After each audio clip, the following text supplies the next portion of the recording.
10 na po ng umaga at pabalik na po tayo ng Molino. Galing na ako dito sa Dasma para yun ang BUKO. Tsaka titingin din sana ako ng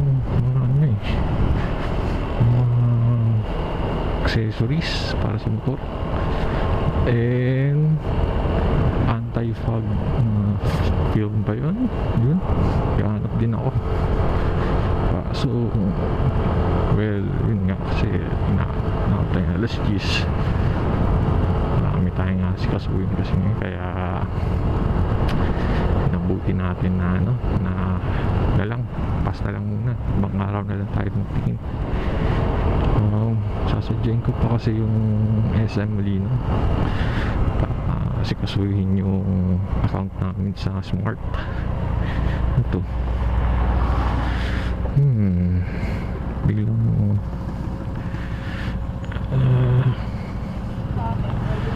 nagkaroon ng traffic dito. Kaya meron see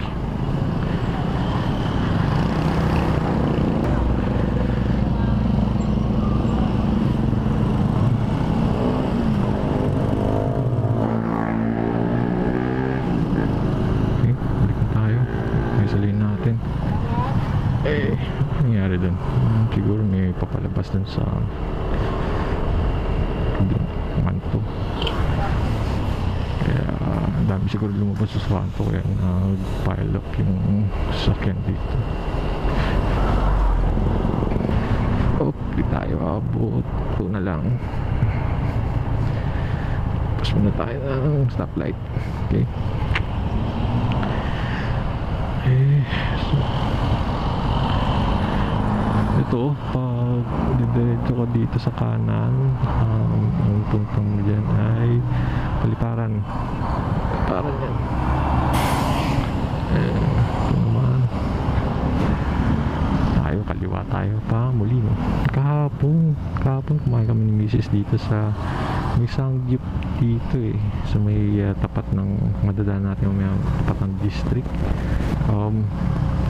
Yung 550 pay style pag weekend.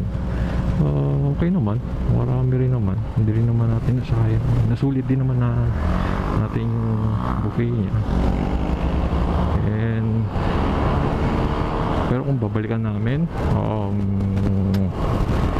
yun na siguro mas type niya talaga yung isang gift. Salamat, masarap siya sa masarap, pero among the two, mas type niya yung isang gift. Salamat. Either way, nag-enjoy ako hindi mo pwedeng salowing ko lang. Ano gusto ni Mrs. Doon tayo mapalag. Ito, ayun left side, sangyupsal tayo. Kung matatry nyo yan, go for it. Mahalang 550 ang weekend rate nila, and ang weekday 450 ang weekday. If hindi kayo mag-grill, yung lutong food na 300 naman yung buffet only, 300.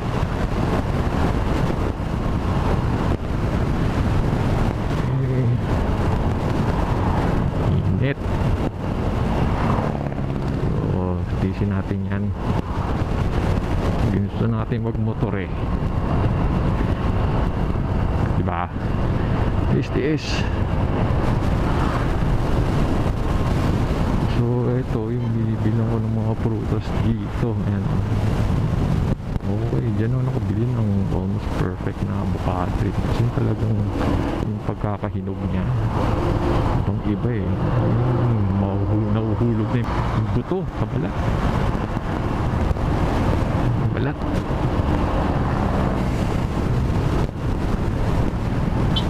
Parang sa nabibili sa supermarket, walang wala. Yung kasi dinadala doon ng Yung pinapahinog no, yung in-stock nila doon sa mahinog, whereas yun nandirito binibenta lang nila diyan, nilalagay lang nila sa press pag hinog na. Walang bagong tuson no, pogi yun, or di ko type yung kulay.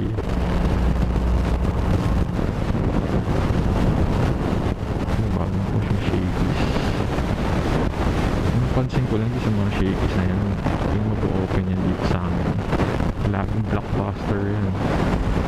Yung meron kasi mag-open dito sa Medang Hari, talagang punong-puno for 2 months, araw-araw yun, laging puno yung parking. And then kaya ginagawa na namin dun na take out na lang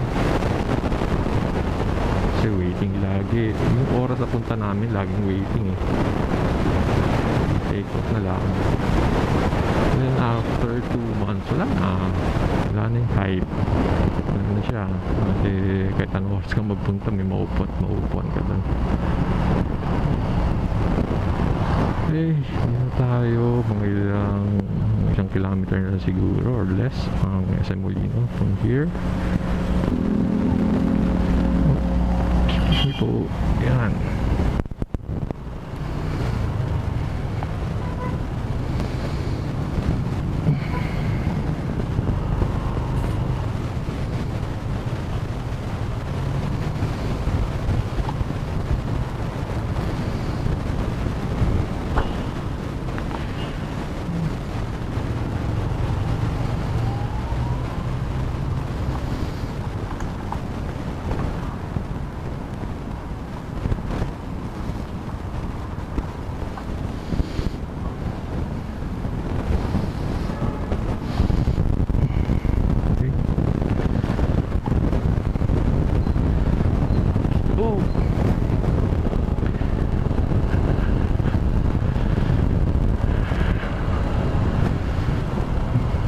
Since kakabukas pa lang ng SM, saan mo konti yung tao no, hindi tayo magtatagal then natin nasikasuhin yung account namin.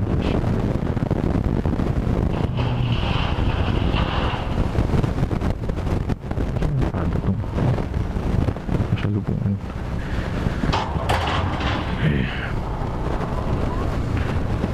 ayun ito.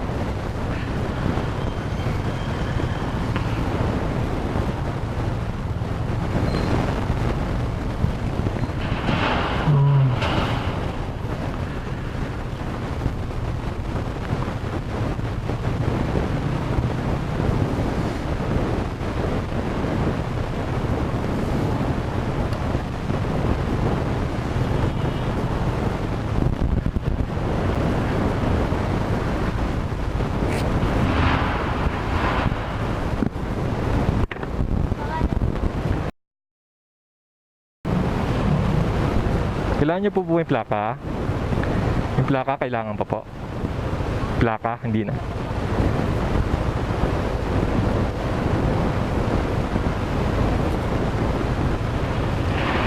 Thank you.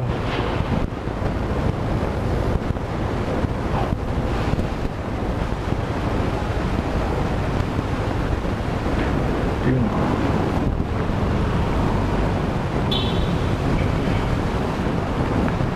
Right.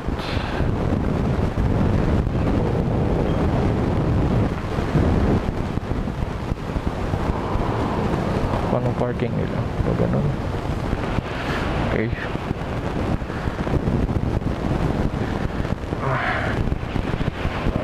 So ganun tayo. Para din tayo mahirapang paalis mamaya.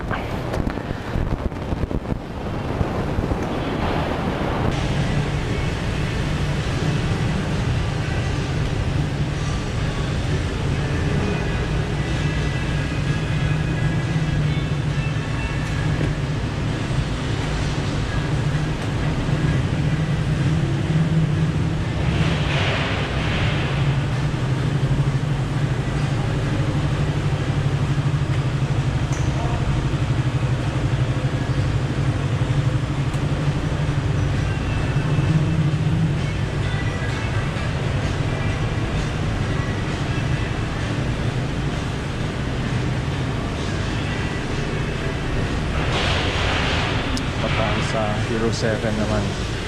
Test natin.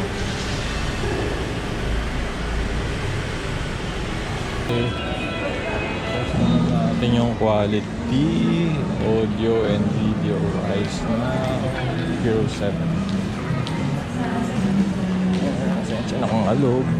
Wala tayong stabilizer, nakasabit lang sa bag natin.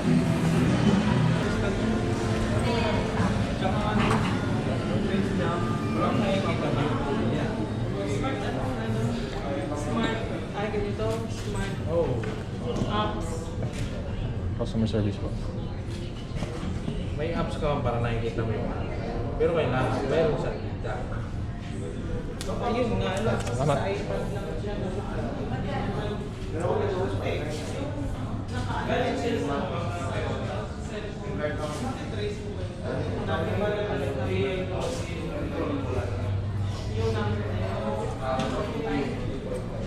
Palabas na tayo ng SM Molino.